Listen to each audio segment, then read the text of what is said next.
परमात्मने नमः। ओम श्री गुरुभ्यो नमः। ओम श्री ऋषिभ्यो नमः। सर्वेभ्यो नमो नमः। देववाणी संस्कृतम ई गुरुकुलम प्रति भवतां सर्वेषां हार्दं स्वागतम। आइए मित्रों, लघु सिद्धांत कौमुदी में आज हम आचार्य वरदराज महाराज जी के अनुसार विसर्ग संधि के सूत्रों को पढ़ते हैं। गत कक्षा में हमने आचार्य वरदराज महाराज जी के अनुसार विसर्ग संधि के 2 सूत्र पढ़ लिए थे। विसर्जनीयस्य सह व शरी, ये 2 सूत्र पढ़ लिए थे। अब आगे आचार्य वरदराज महाराज जी हमें महर्षि पाणिनि का कौन सा सूत्र पढ़ाते हैं, चलिए आज हम आचार्य वरदराज महाराज जी की शरण में चलते हैं। आज हम ही चलते हैं, पूछते हैं आचार्य वरदराज महाराज जी से, महाराज जी बताइए पाणिनि आचार्य जी ने विसर्ग संधि के लिए और कौन से विशेष सूत्र बताए हैं। तो आचार्य वरदराज महाराज जी कहते हैं, लघु सिद्धांत कौमुदी सूत्र संख्या 105 स जोशोरुः 8वें अध्याय के दूसरे पाद का 66वां सूत्र। आइएगा पदच्छेद देखते हैं। स जोशोः षष्ठी विभक्ति द्विवचनांतम, रुः प्रथमा विभक्ति एक वचनांतम, समीचीनम। समासः, अब समास देखते हैं, सर्जरी छोटी सी है, कर लेते हैं।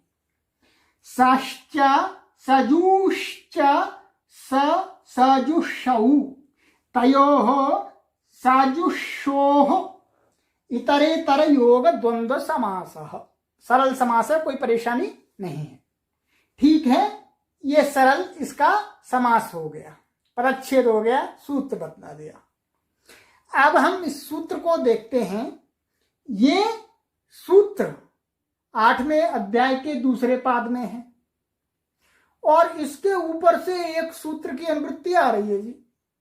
वही हमने पहले कई बार आपको बताया है, वो पीछे से चले आ रहे हैं वो पीछा नहीं छोड़ रहे। कौन से सूत्र हैं?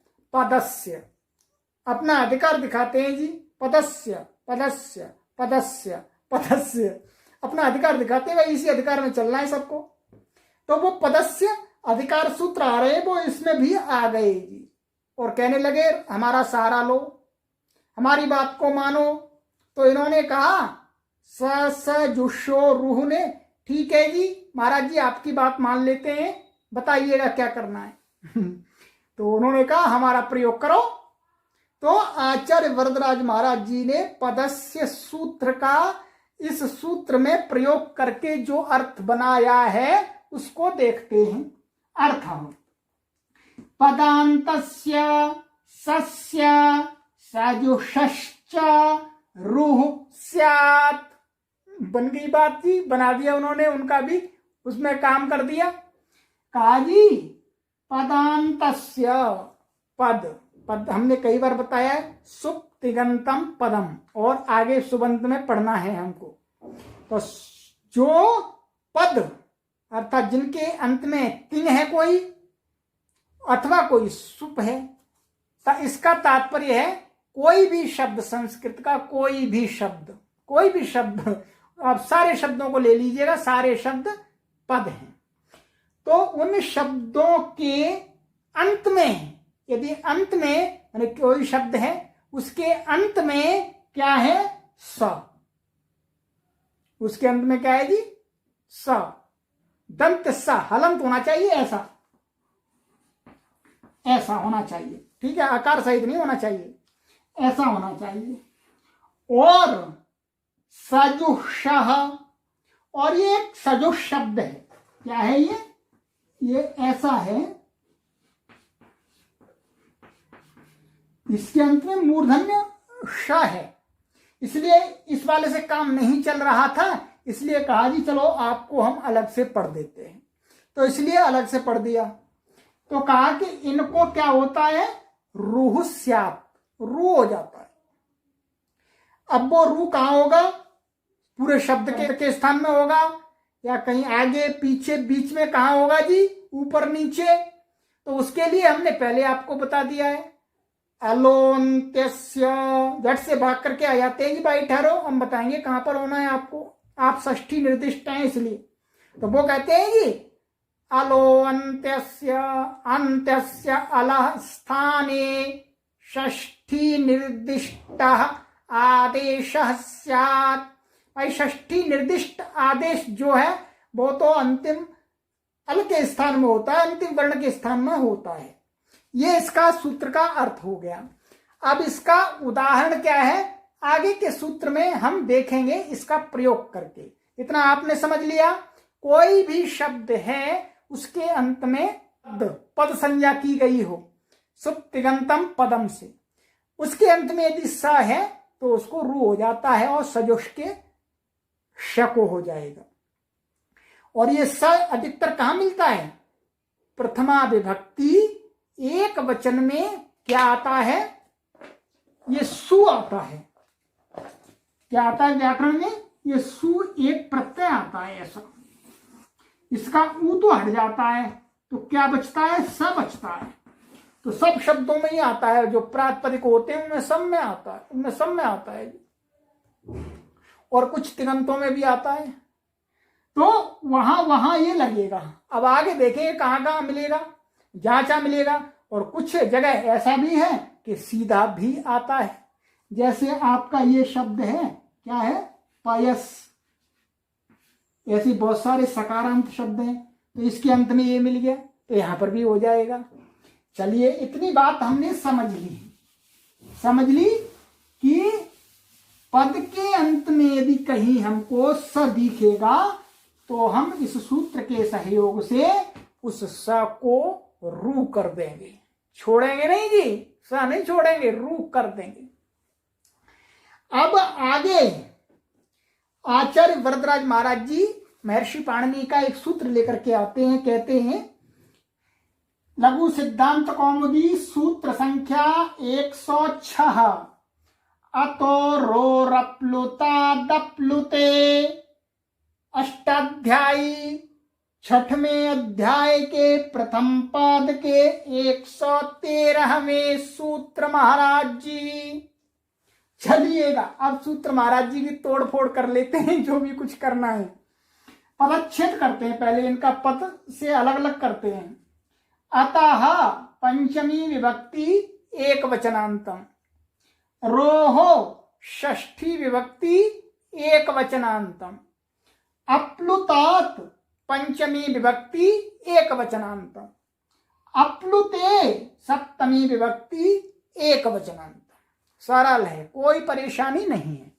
अब थोड़ा सा इनका छोटा वाला ऑपरेशन और कर लेते हैं समास का।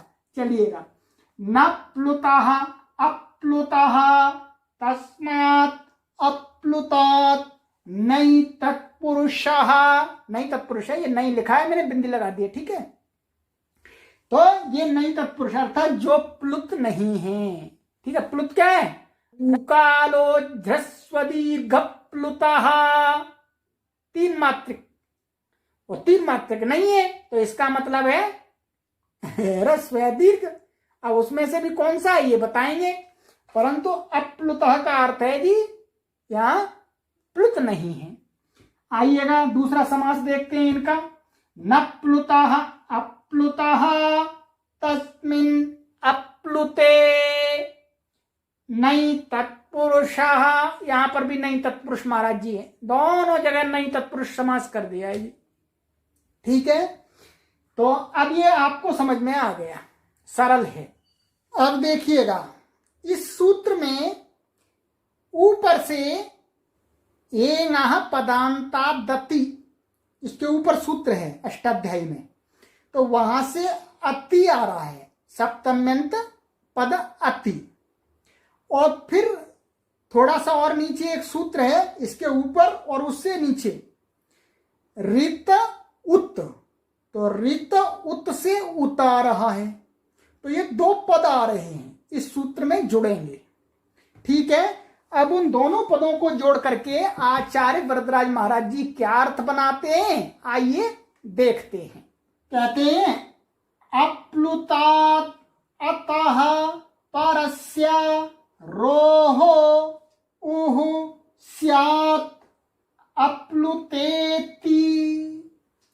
ठीक है, इन्होंने कहा कि अप्लुत अत माने ह्रस्वकार, अत ये तपर है यहां पर। ठीक है, तपर कर दिया तो तपरस तत्काल से क्या होगा, तत्काल का ही ग्रहण होगा।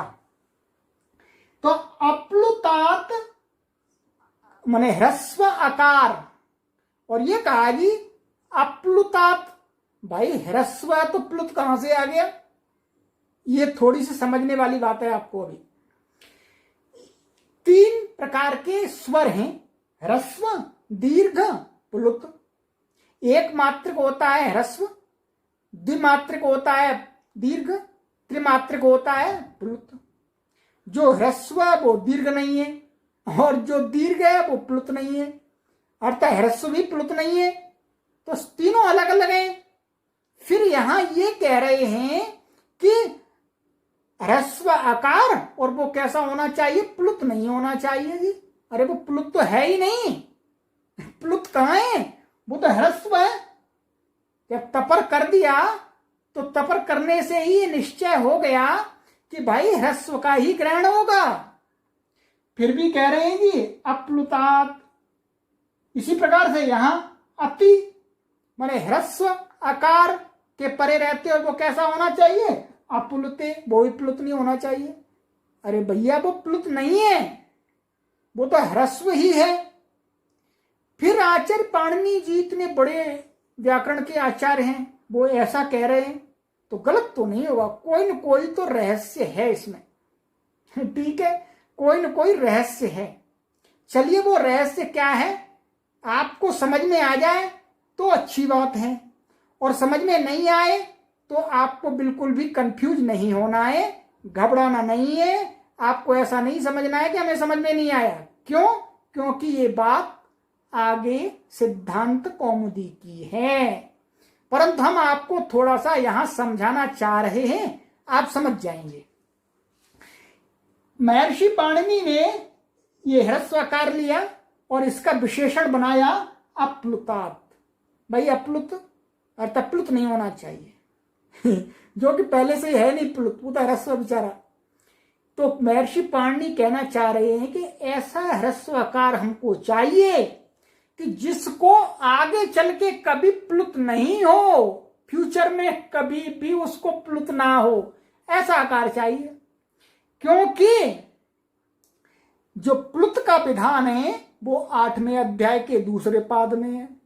ठीक है, और हमने यहां संधि कर दी, और वहां किसी सूत्र से जिस स्थिति में कहा है, जिस स्थिति में प्लुत का विधान किया है वो यहां घटने लग जाए, ह्रस्वकार को प्लुत होने लग जाए, क्योंकि प्लुत किसी सूत्र से किया जाता है, तो दिक्कत आ जाएगी। उसका निवारण करना चाहते हैं कि देखो ऐसा ह्रस्वकार लेना है जिसको कभी जीवन में प्लुत का विधान कोई भी सूत्र ना कर सके, ऐसा चाहिए ह्रस्वकार।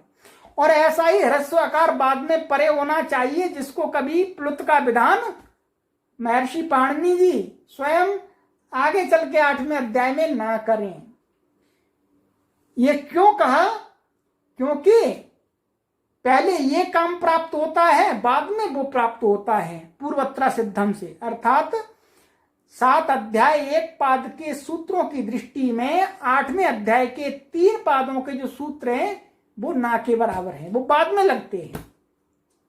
तो आपको यह समझना है कि यहां अप्लुतात और अप्लुते ह्रस्वकार का विशेषण बनाया है, उसका तात्पर्य है कि ऐसा ह्रस्व आकार हो कि जिसको आगे कभी प्लुत विधान नहीं किया जाना हो, वहां पर यह सूत्र लगेगा।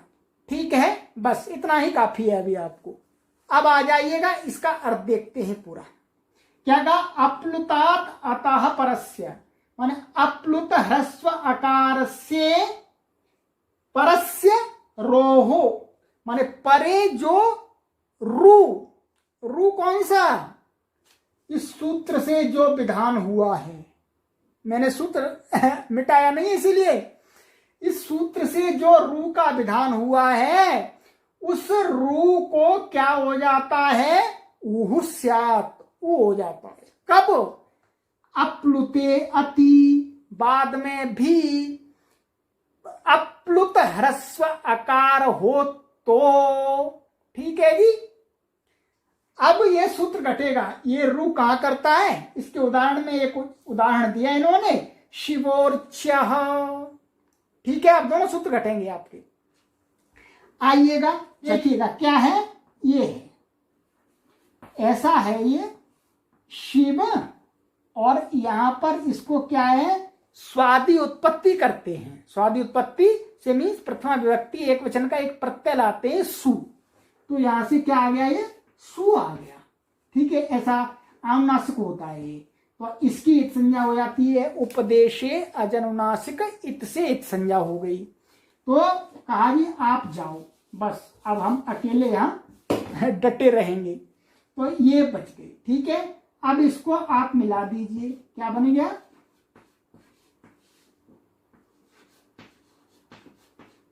शिवस बन गया। ठीक है, अब ये सुअंत में है, सु का अर्थ सुप, तो सुप जिसके अंत में होता है उसकी संज्ञा क्या होती है? सुप्तिगंतम पदम, अर्थात सुप के अंत में है और तिगंत के अंत में है। सुबंत 21 प्रत्यय है सुप। ठीक है, तो ये पहला प्रत्यय है, तो ये अंत में जिसकी है इसकी क्या हुई? पद संज्ञा। क्या हो गई इसकी? पद संज्ञा। ये पद नाम रख दिया इसका। ठीक है, अब जैसे पद नाम रख दिया तो पद के अंत में स दिख रहे हैं, तो ये महाराज जी को पद के अंत में स दिखे तो दौड़ते दौड़ते वहां से भागते हुए आए जी 8वें अध्याय के दूसरे पाद में से। कहा जी अच्छा रुको रुको रुको, स दिख रहा है पद के अंत में, हम काम करेंगे। तो इन्होंने, शिव ने कहा ठीक है करो जी। तो इन्होंने कहा जी पद के अंत में स होता है जहां पर उसको हम रू करते हैं, तो उन्होंने कहा रू कर दो जी। तो यहां क्या हुआ? रू हो गया जी। लो, बन गई बात। यहां क्या हो गया जी? स को हटा दिया और अलोअंत्यस्य से क्या हुआ? अंतिम स को रू हो गया। ये रू हो गया जी। ठीक है, रू में उपदेश से इस रू के ऊ की संज्ञा हो जाती है जी। तो क्या बच गया जी? क्या बच गया जी? ये र बच गया। ठीक चल रहा है काम, कोई परेशानी नहीं है, बन गई बात। तो शिवर ऐसा बन गया।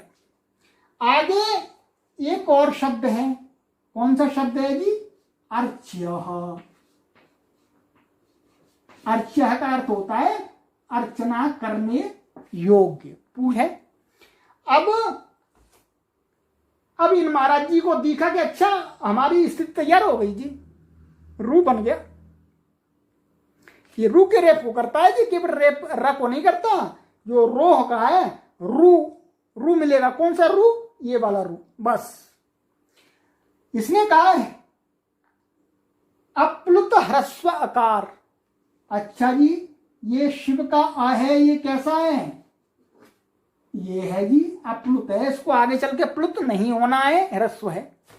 अच्छा, इससे उत्तर रू है जी, ये रू का रेप है, रू का रेप है जी, है। ठीक है जी, बन गई बात। अच्छा, आगे अप्लुते अति। अच्छा, ह्रस्वकार है जिसको कभी प्लुत होना नहीं है जीवन में, ऐसे ही रहना है, तो है जी। ठीक है जी, बन गई बात, बन गई बात। ह्रस्व अप्लुतकार से उत्तर रू का रेप मिल गया जी, और आगे मिल गए ह्रस्व आकार अप्लुत। तो इन्होंने कहा भी अब इसको ऊ करेंगे, हम छोड़ेंगे नहीं, ये ऊ करेंगे। तो ऊ करेंगे कहां पर होगा? रू का र बचा है उसी के स्थान पर होगा। तो क्या हुआ? यहां हो गया जी ऊ। ये रू हट जाएगा ये, और इसके स्थान में क्या आ जाएगा, यहाँ ऊ आ गया। अब आगे आ जाइएगा, इसको यहां से हटा देते हैं, इधर प्रचार फिर आ जाते हैं। अब क्या स्थिति हो गई हमारी, शिव प्लस ऊ प्लस अर्चः, बन गई बात, बन गई बात। ठीक है, इतना कर देता अलग से। अब क्या हुआ, अब इन्होंने अपना काम कर दिया जी, बस कर दिया, ये घट गया सूत्र पूरा। अब आगे दूसरा कोई सूत्र प्राप्त होगा, वो अपना देख रहे हैं जी। कौन से देख रहे हैं, अर्ध गुणा महाराज जी यही पास में ही है, पास में ही इन सूत्रों के, अतोर और अपलुप्ता के पास में ही है। तो उन्होंने देखा अच्छा जी हमारा काम आ गया जी, चलो भाग के। तो भागते भागते वो आए और कहने लगे जी, आद गुण अवर्णात इवर्णे उवर्णे रिवर्णे लृवर्णे च परतः पूर्व परयोः स्थाने गुणैकादेशः स्यात्। भाई अकार से उत्तर यदि उ मिल जाएगा कहीं तो पूर्व पर के स्थान में गुण हो जाएगा जी। यहां मिल गया जी, अवर्ण से उ मिल रहा है, गुण हो जाएगा। तो गुण क्या होगा जी, स्थानांतरतमः, स्यारा कुछ मिला करके इन दोनों के स्थान में गुण होगा जी आपका ओ। ठीक है जी, ओ बन गया, शिवो और अर्च्य। अब क्या है, एक सूत्र महाराज जी और देखने लगे, अपनी वो भी दृष्टि रखे हुए थे यहाँ पे। उन्होंने सोचा चलो मैं चलता हूं जी। वो कौन से सूत्र थे, एचो यवायावः, अर्थात एच को आया अब आय आव आदेश हो जाता है, बाद में अच्छी परे हो तो यहां मिल गया जी एच और आगे एच भी है।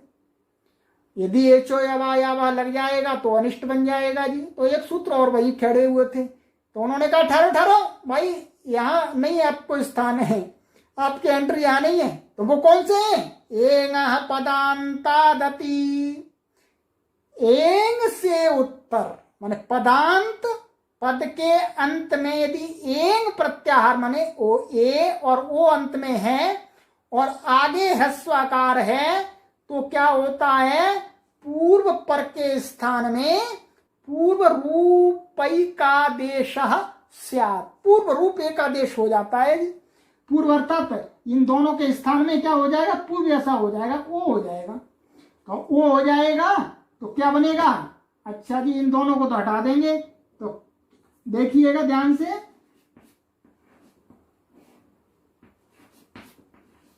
और ये आ हटाए इसमें मिला है, इसलिए एक दिखाने के लिए अवग्रह लगा देते हैं, और ये अर्च्यः। ठीक है, बन गया, कोई परेशानी नहीं होनी चाहिए। तो शिवोर्च्यः ये उदाहरण बन गया आपका। इन दोनों सूत्रों के सहयोग से मैंने घटा दिया, और जितने सूत्र लगे सभी लगाए हैं। ठीक है,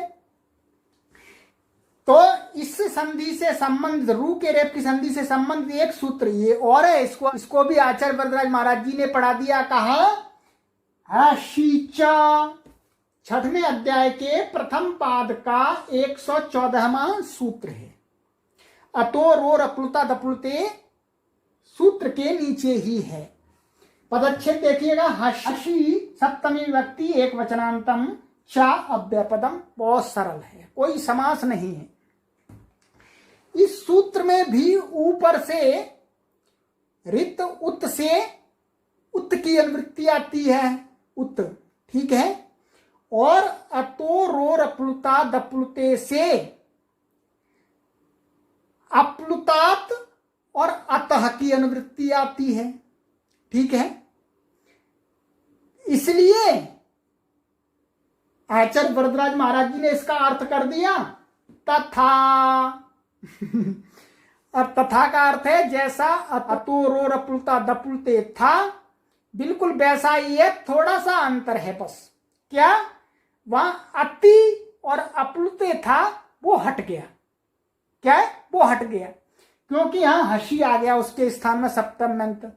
वहां पर ह्रस्व आकार परे रहने पर हो रहा था, और यहां पर होगा हश प्रत्याहारांतर्गत किसी वर्ण के परे रहते। क्या होगा, वही होगा। इसका अर्थ बनेगा आपका अप्लुतात्, अतः, रोः, उः, स्यात्, हसी। बन गया। अप्लुत ह्रस्वाकार से उत्तर रू के रेफ को उ होता है, हश प्रत्याहार के परे रहते। सरल अर्थ है।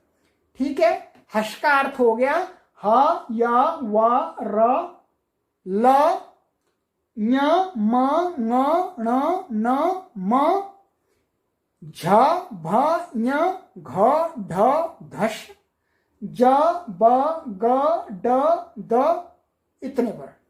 इसका तात्पर्य होगा वर्ग के तीसरे, चौथे, पांचवें और ह, य, व, र, ल, इतने वर्ण आ गए हर्ष के अंदर।